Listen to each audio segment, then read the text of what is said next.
je pense pas qu'une performance sportive ne puisse se baser que sur un avantage musculaire. Ça, c'est la C'est première sûr. chose. En partie, quand même. athlétisme, c'est sûr, ça En compte grande peu. partie, Ouais. quand même, monsieur Non, Pilot. non, pas en grande partie. Non, pas en grande partie, je vous jure que non. Mais deuxièmement, même si on prend cet avantage musculaire en considération, la question c'est de dire qu'est-ce que vous faites en fait avec toutes ces femmes, parce que là en l'occurrence on parle de femmes, parce que de toute façon on est toujours omnibulé par le corps des femmes, qu'elles soient cisgenres ou qu'elles soient transgenres. Qu'est-ce qu'on fait avec ces femmes en fait qui ont transitionné? Tout à l'heure, juste, je reviens aussi sur ce que disait Olivier dans son introduction. Il disait si Lia Thomas n'avait pas transitionné, alors elle n'aurait pas été, elle n'aurait Bah oui. peut-être pas gagné. Oui, mais en fait il n'y a pas de si. En fait, c'est ça le problème, Olivier. Bah si. C'est que genre, mais non, Bah, il y a pas de si. On ne c'est peut un pas. peu de la En fait, triche, pardon, c'est de la triche. mais non, mais c'est pas de la triche. En fait, Bah, si.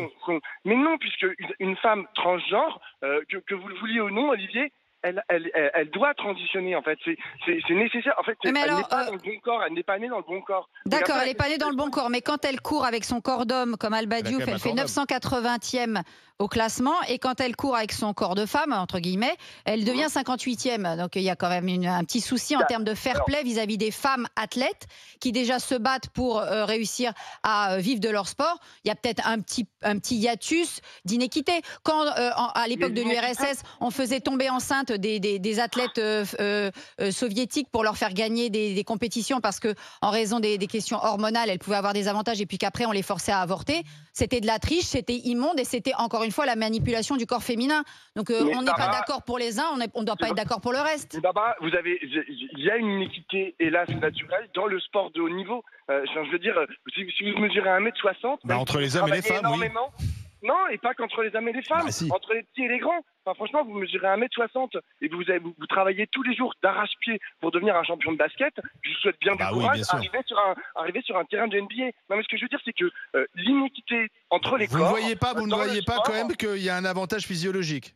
non, je dis pas qu'il ne faut pas réfléchir à la question. Voilà, bah le problème, c'est que la solution qui est sans arrêt trouvée, notamment Alors. par l'extrême droite, notamment par les obsédés en fait transphobes, c'est d'exclure les femmes trans D'accord. de tous les espaces, des espaces de débat D'accord. et des espaces. Alors justement, eh bien nous on va pas exclure Pablo parce qu'on va accueillir Alexia, restez avec nous, qui vient de nous appeler et qui est la première femme transgenre à évoluer dans le top 12 au rugby. C'est ça Alexia, bonjour, bienvenue dans les grandes gueules. Oui, bonjour, merci d'avoir répondu à mon appel. Alors, je suis un petit peu nerveuse parce que j'ai entendu des énormités depuis tout à l'heure. Et donc, je vais faire un petit résumé rapide de mon histoire. Donc, ça fait 7 ans que j'ai repris le rugby avec les femmes. Et ça se passe vraiment très très bien depuis que j'ai repris. J'avais beaucoup d'appréhension au début, mais quand j'ai vu... je vais aller droit au but. Ma diminution de performance physique, j'ai pu les quantifier à force de me réentraîner sur des mêmes parcours que je faisais avant en étant garçon sur sur des parcours sportifs. Et j'ai perdu plus de 18% de capacité sportive. Comment Donc, vous l'expliquez? quand on dit c'est le traitement hormonal, tout simplement. On a une baisse de performance physique, on a une augmentation de notre masse graisseuse. La répartition n'est pas du tout la même. On a une répartition qui devient comme les femmes cisgenres.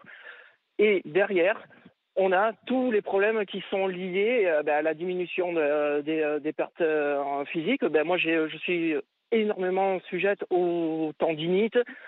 Parce que pourquoi? Je fais un sport qui est extrêmement exigeant au niveau physique. Je m'entraîne très sérieusement, voire plus que certaines de Mais mes vous vous sentez coéquipières. pas en supériorité physique par rapport aux femmes Non, qui pas évoluent du tout. avec vous Je dans votre Je équipe? vous garantis que non. En plus, moi, je fais un sport où c'est du défi physique.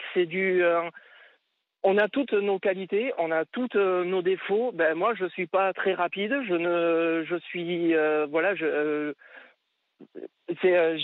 Attendez, donc vous êtes moins. Mais par Vous étiez contre, plus mon performante avantage, c'est que, lorsque vous étiez un homme. devant, C'est ce que vous dites. Vous étiez plus performant lorsque vous étiez un homme et vous avez perdu en performance physique. Mais totalement. Et je ne suis pas plus À forte cause du sur les traitement terrains, hormonal. moi. Ah oui, mais je vais prendre un exemple concret. Le quart de finale contre Blagnac, j'ai subi 2 plaquages qui m'ont valu de sortir sur blessure. Parce que en face, il y a des filles qui sont entraînées, qui sont bien plus fortes que moi. Et pourtant, je suis pas petite, je suis pas toute maigre, je fais 1m78, je fais 94 kilos. Ben, en face de moi, il y a des filles de mon gabarit. Mais aussi. lorsque vous étiez un Ça homme, est-ce que arrive. vous évoluez dans le J'ai rugby évolué au même niveau? J'ai évolué jusqu'au championnat espoir avant d'arrêter ma carrière parce que D'accord. c'était trop dur pour moi de faire le jour et la nuit au niveau de ma dysphorie. Donc D'accord.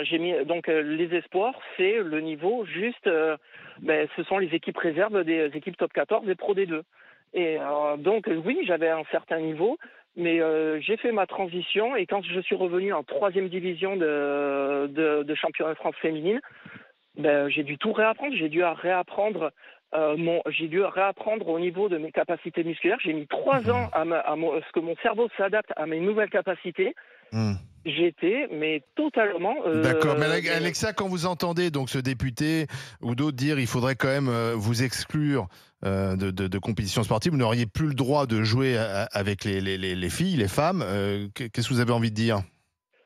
Ouais, c'est de la transphobie claire et nette. En fait, ce qui est en train de se passer depuis. Non. Qu'est-ce que vous Là, appelez la Alexia, transphobie? attends. Attendez, Non, qu'est-ce que parce vous appelez la excusez-moi, transphobie? il y a des Excusez-moi, c'est études, pas la transphobie. Non, il y a des madame. Non, mais laissez expliquer, laissez Alexia l'expliquer. Mais les mots ont un sens. et un Justement, poids. elle va expliquer pour elle répondre. Alexia, allez-y. et alors, j'ai oublié le nom de la. Et il y a de Barbara personne Lefebvre et Mehdi Guézard là, qui vous interpellaient, qui ne sont pas d'accord avec ce terme de Non, moi je veux transphobie. juste qu'elle m'explique, que je voudrais Mais, juste. non, S'il parce vous plaît, qu'en fait, Alexia, pouvez-vous il y a- m'expliquer ce qu'est la transphobie pour vous? La transphobie, c'est le moyen d'exclure. Enfin, pour moi, au niveau du sport, pour moi, c'est un moyen de trouver un petit. prétexte. Pardon, excusez-moi, je suis très tendu parce que Un prétexte. ça me met sur les nerfs. Voilà, c'est un prétexte pour nous exclure des compétitions, tout simplement. Après, je ne vais pas parler dans la vie courante, mais là, je parle vraiment uniquement dans le sport. Parce que tout ce que démontre, oui, on a des avantages liés à notre adolescence, notre puberté. Non, faut arrêter avec tout ça, faut arrêter. Le sport déjà d'élite, le sport en élite, je ne parle même pas de transgenre, il est déjà, il y a beaucoup d'inégalités au sein même. Et on va prendre le basketteur français, j'ai oublié son nom de famille, mais il s'appelle Victor de son prénom, Ouais. il fait 2,26 m, on va pas lui couper les tibias parce qu'il fait 2,26 m. Usain Bolt, quand il dominait tout le monde, il dominait l'athlétisme, tout le monde applaudissait des deux mains, mais on ne s'interrogeait pas sur sa physionomie non plus.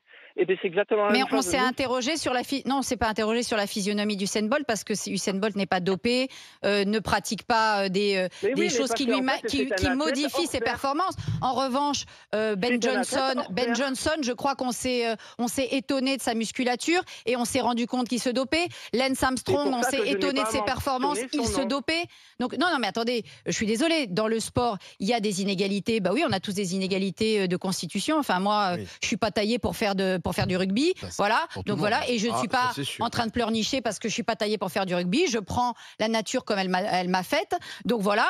Par ailleurs, quand il y a de la triche, comme c'était le cas d'athlètes dopés, on les a sanctionnés. Donc moi, je suis pas en train de vous dire que vous êtes dopés aux oestrogènes, mais je dis simplement que des méta-analyses médicales ont montré que l'avantage musculaire des femmes transgenres n'est pratiquement pas réduit par la suppression de la testostérone.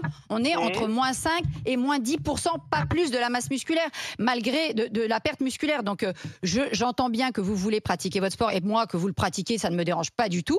En revanche, je suis navrée, dans les compétitions sportives, on ne peut pas faire comme si une athlète qui a pratiqué le sport quand elle était un homme et qui le pratique maintenant quand elle est une femme arrive dans un univers qui est l'univers féminin et c'est négatif pour les femmes qui font ce sport parce que cette transition de l'homme à la femme, avec un maintien d'un certain nombre de caractéristiques biologiques, ne vous en déplaise, leur donne un avantage, c'est tout. Merci en tout cas Alexia pour ce témoignage, d'avoir appelé au 32-16. Merci à Pablo également qui était avec nous. Alors c'est la fin de notre discussion. Faut-il interdire les compétitions sportives aux transgenres? On posait la question sur notre compte Twitter, le compte Twitter des GG. C'est assez massivement oui.